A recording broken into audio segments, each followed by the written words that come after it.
Bonsoir à tous, je suis Antoine et bienvenue sur Wow Spoken French.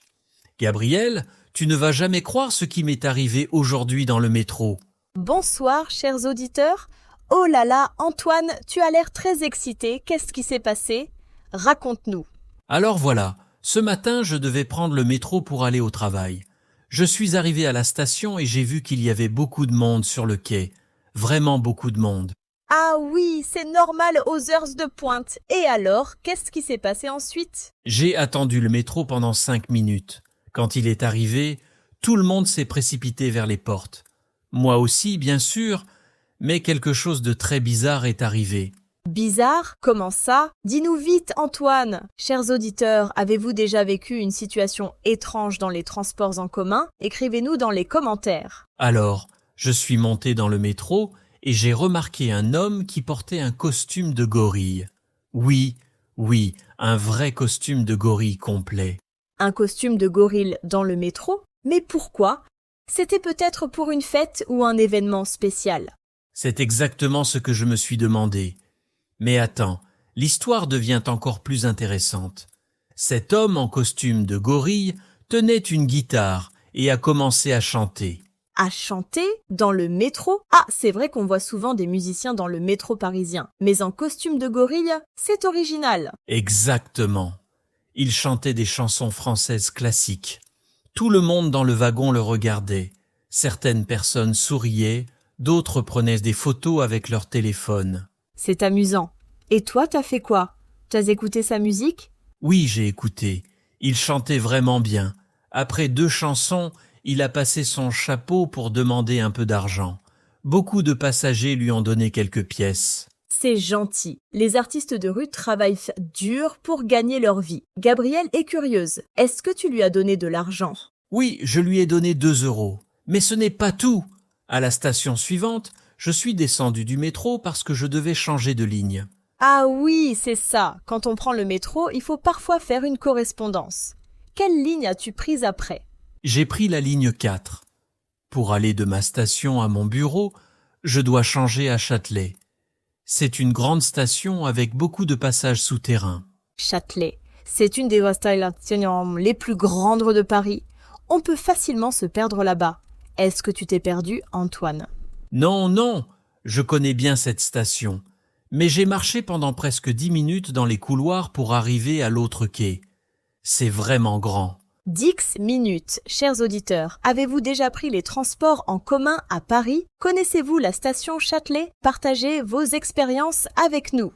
Alors, je suis arrivé sur le quai de la ligne 4 et devine qui j'ai vu? Qui? Ne me dis pas que c'était encore l'homme en costume de gorille. Exactement, c'était lui. Il était déjà là, en train de jouer sa guitare pour un nouveau groupe de passagers. J'étais vraiment surpris. Mais comment est-ce possible? Comment a-t-il fait pour arriver avant toi? Tu as marché pendant 10 minutes. C'est ce que je me suis demandé aussi. Peut-être qu'il connaît un raccourci secret dans la station. Ou peut-être qu'il court très vite en costume de gorille. C'est drôle. Les stations de métro ont parfois des passages que les touristes ne connaissent pas. Seuls les Parisiens les connaissent et connaissent bien. Oui, tu as raison. En tout cas, cette fois, je ne l'ai pas écouté longtemps parce que mon métro est arrivé rapidement. Je suis monté et j'ai trouvé une place assise. Une place assise aux heures de pointe, tu as de la chance. Normalement, il faut rester debout pendant tout le trajet. Oui, j'ai eu beaucoup de chance. Une dame âgée est descendue juste devant moi, alors j'ai pris sa place. J'étais content parce que j'étais fatigué. C'est bien. Et après? Ton voyage s'est bien passé ou il y a eu d'autres surprises? Alors, pendant que j'étais assis, j'ai sorti mon téléphone pour lire les nouvelles. Mais soudain, le métro s'est arrêté entre 2 stations. Oh non, ça arrive parfois, malheureusement. C'est très frustrant quand le métro s'arrête comme ça. Combien de temps êtes-vous resté bloqué? On est resté arrêté pendant 15 minutes. 15 longues minutes. Et il faisait très chaud dans le wagon. Tout le monde transpirait. 15 minutes, c'est long. Est-ce que le conducteur a expliqué pourquoi le métro s'était arrêté? Oui, après quelques minutes, une voix a annoncé par les haut-parleurs qu'il y avait un incident technique sur la ligne. Ils nous ont demandé de patienter. Un incident technique, c'est souvent ce qu'ils disent, mais on ne sait jamais vraiment ce qui se passe. Chers auditeurs, est-ce que vous avez déjà été bloqués dans le métro? Racontez-nous.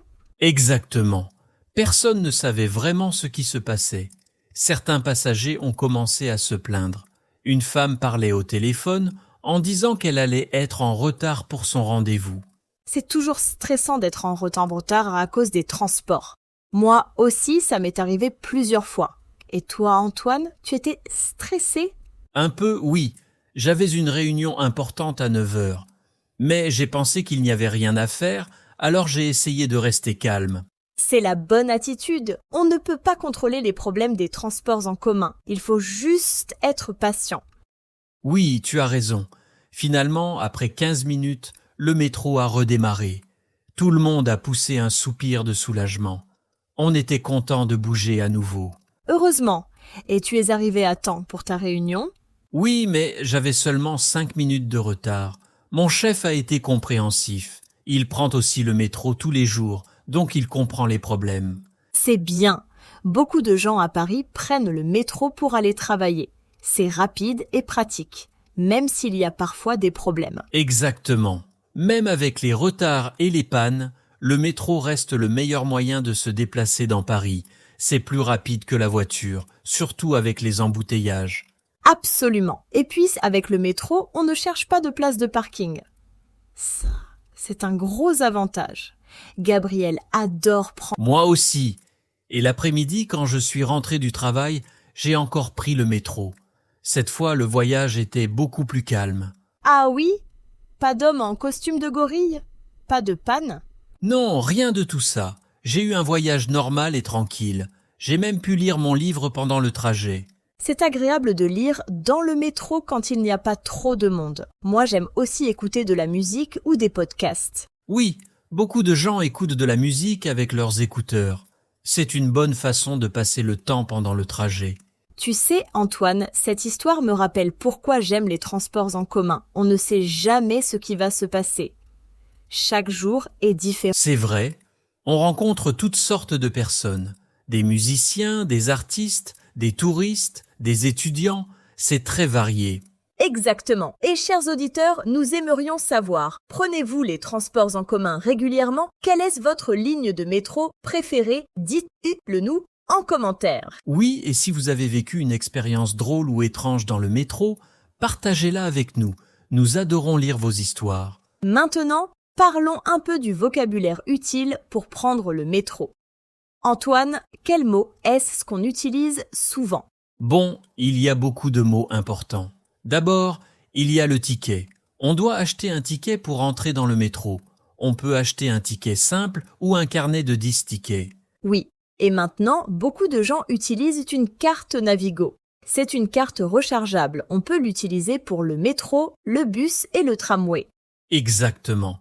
Et il y a aussi le pass Navigo mensuel ou annuel. C'est pratique pour les personnes qui prennent les transports tous les jours.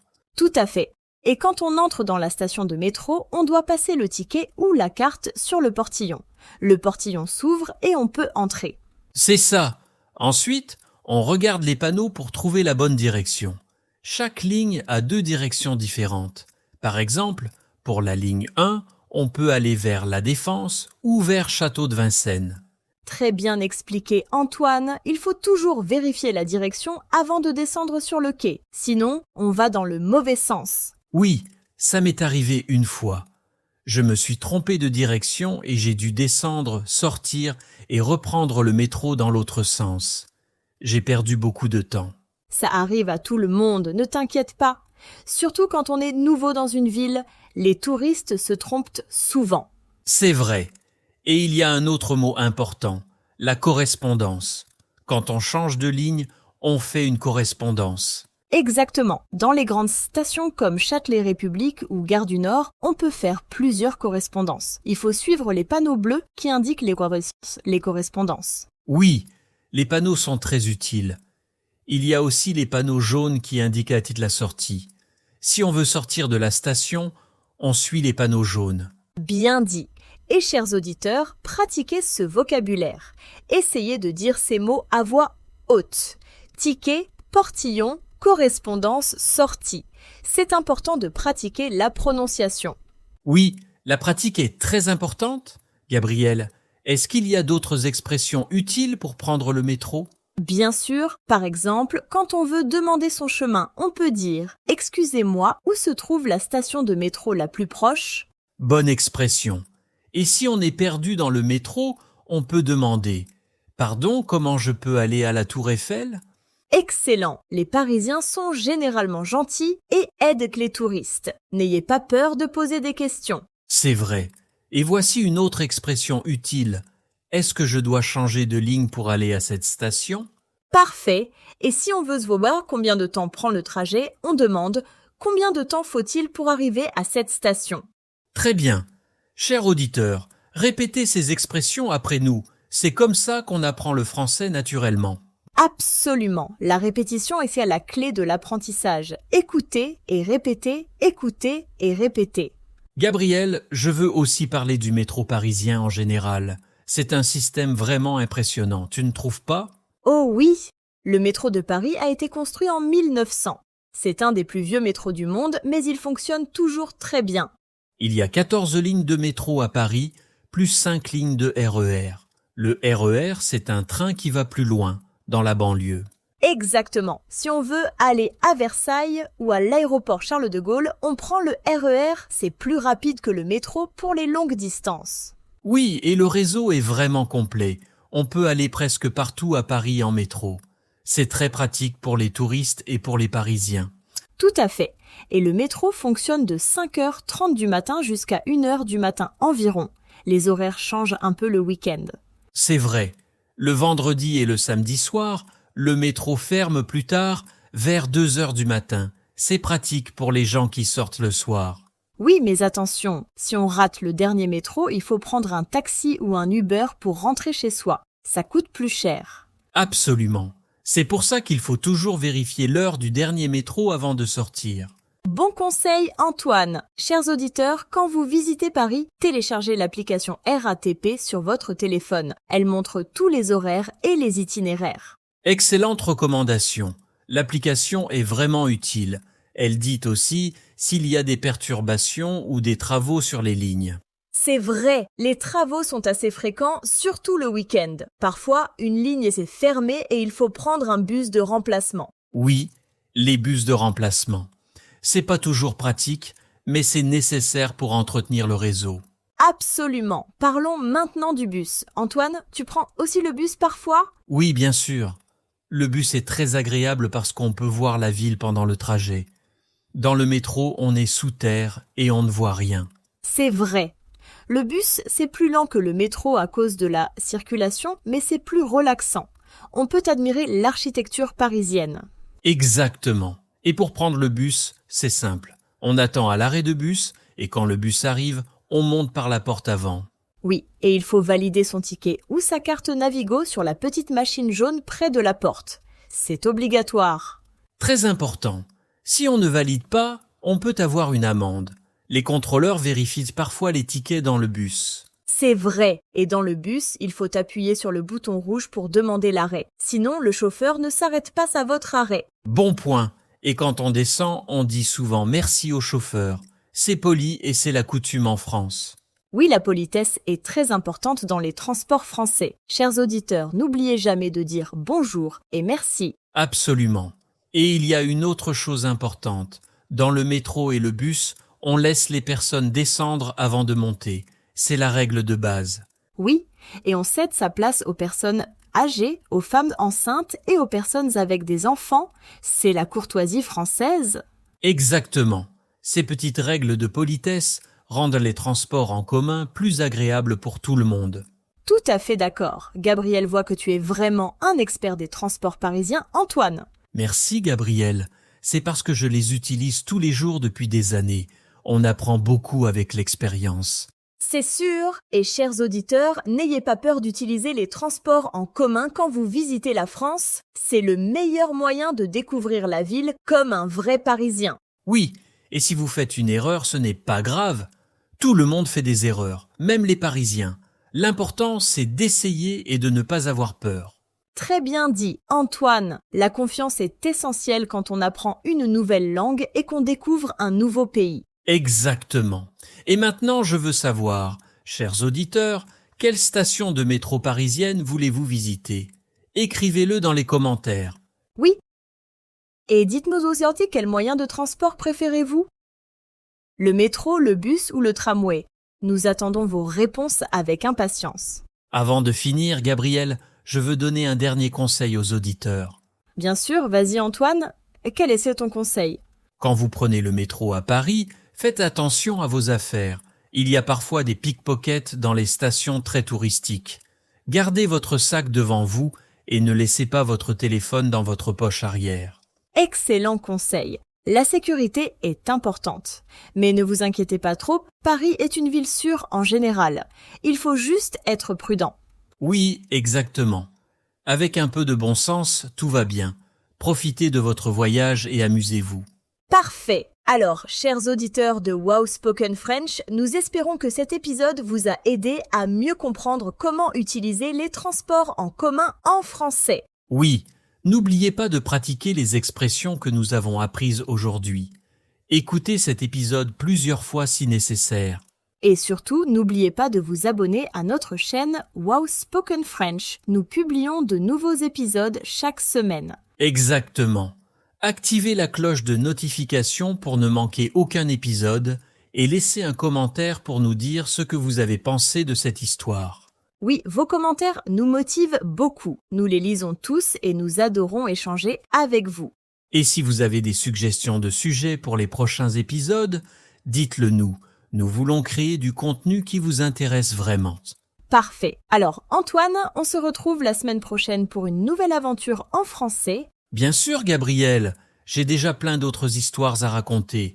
La semaine prochaine, je vous parlerai de ma visite au marché. Ça va être amusant. Oh, j'ai hâte. Chers auditeurs, rendez-vous la semaine prochaine pour découvrir le vocabulaire du marché français. En attendant, continuez à pratiquer votre français tous les jours. Même 10 minutes par jour font une grande différence. Absolument. La régularité, c'est plus importante que la quantité. Un petit peu chaque jour, c'est la clé du succès. Merci à tous de nous avoir écoutés aujourd'hui. Passez une excellente soirée. Oui, merci beaucoup, prenez soin de vous et à très bientôt sur Wow Spoken French. Bonsoir à tous.